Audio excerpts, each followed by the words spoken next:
It's pretty funny. I love that.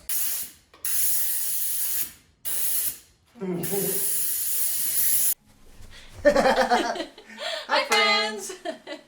Now we are working on the living room. We already did the kitchen. So this is part 2 of the 4-part series. We are so excited to tell you all about this living room makeover. We are here. Today is game day and this is how the home currently looks. Ooh, let's not take a look at our mess. So this is what we're currently working with. He did get a new couch as opposed to his old tiny little couch. Hopefully I have a picture of that somewhere. That little dude right over there. Anthony Jon Franco. And that's it. Let me just get one more sweep of the room. Since the living room is right off of the kitchen and it's an open floor plan, I wanted to bring a lot of the colors and materials that are in the kitchen into the living room. So that meant bringing in black, brown, wood, stone, and metal. And that also meant that the white TV console had to go. It kind of looked like it belonged in a teenager's bedroom or something like that, so we needed to elevate it. And instead of getting rid of it entirely, we just decided to flip it instead. And I thought it'd be really cool to transform it by adding slatted wood to the top and painting the entire piece black.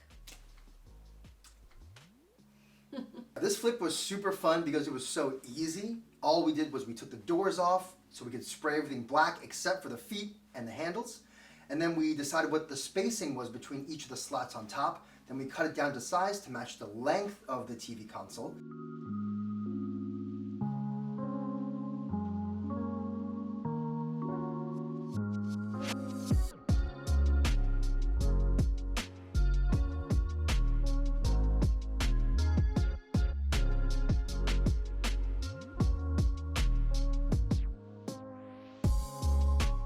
And then we sprayed those black and then just nailed them on and put everything back together. Done.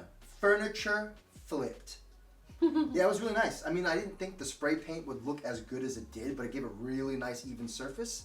Really cool. And also before we sprayed the slats on top, we sanded them down to be nice and smooth. So yeah, it was like a really quick flip. Now that we're talking about it afterward, Yeah. but I'm sure during it was kind of like sweaty and stuff, but still. Yeah. I'm always like, hindsight is always like, that was so easy. Yes. I envisioned a coffee table that would look like it was a matching set of some type of sort to the TV console. And so I wanted to add the elements of the slatted wood from the coffee table to these 2 chests that we're making into one coffee table. These are super cool. I think we got them for about, do you remember, like 2 for $50 or something? And I thought it would be really neat to combine these together and turn them into one full coffee table. After Adriana explained to me that she wanted the wood slats to go across these 2 boxes, I found some aluminum angle, cut them down to size, screw them into the boxes themselves to use as a platform for the wooden slats to go across. And then we decided like how long we wanted the coffee table to be, and then cut those slats down and then rinse and repeat. You know, we sanded them down, we sprayed them black to match the TV console, and then we laid them across the aluminum angle and then screwed them in from the bottom so you couldn't see any of the hardware, and then it was done. I got this lovely tree at Home Goods and this part was damaged. There was some ugly little rocks. It was totally okay though. I hated it anyway. And we got it on sale because it was damaged. So we're going to cut it out of the basket and we're going to put it in this lovely pot. Here we go. For the tree, we originally planned to use expanding foam inside of this new pot that we found for the tree, but it really didn't expand at all. So thankfully we had some random styrofoam laying around, which we ended up stuffing into the pot to keep the tree stable. And then I just ended up covering that up with some moss and it turned out beautifully.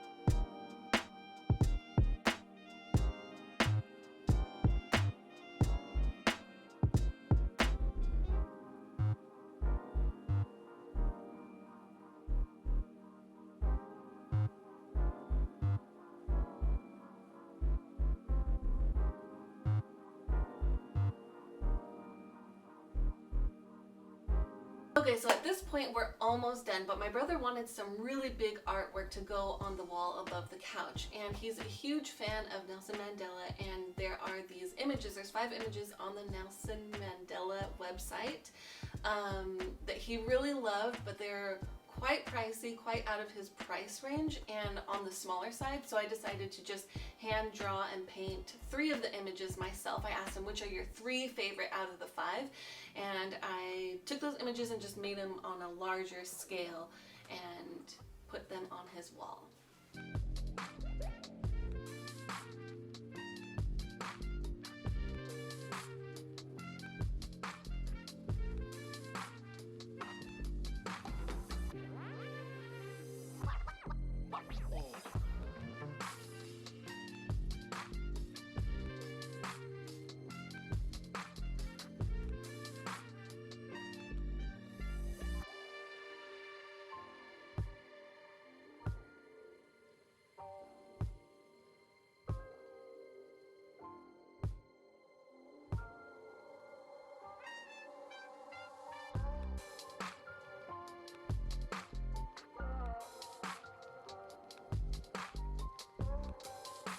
Before we get into the grand finale reveal of the living room, I want to go back to the beginning, the before footage, where by his door he had this tiny little bench that kind of crowded the space and made it feel a little claustrophobic.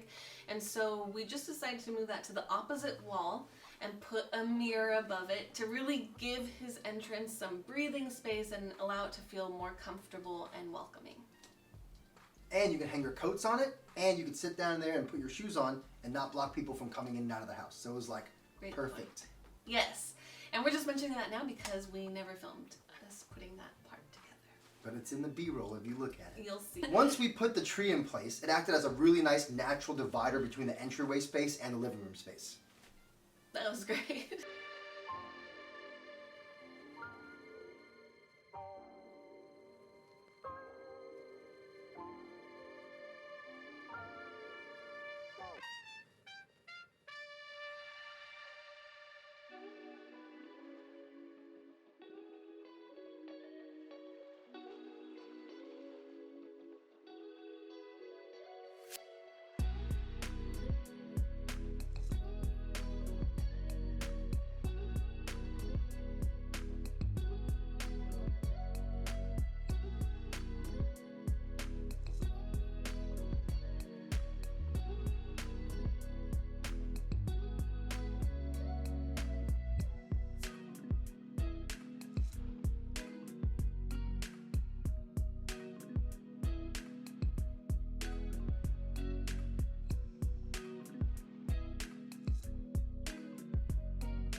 And that is a wrap on part 2 of this 4-part series. Thank you so much for watching. If you like this video, please give it a thumbs up. And if you really like this video, please hit the subscribe button. We are super excited to be here, be on this channel, get our videos rolling out every 2 weeks. Super excited. Let's go eat something.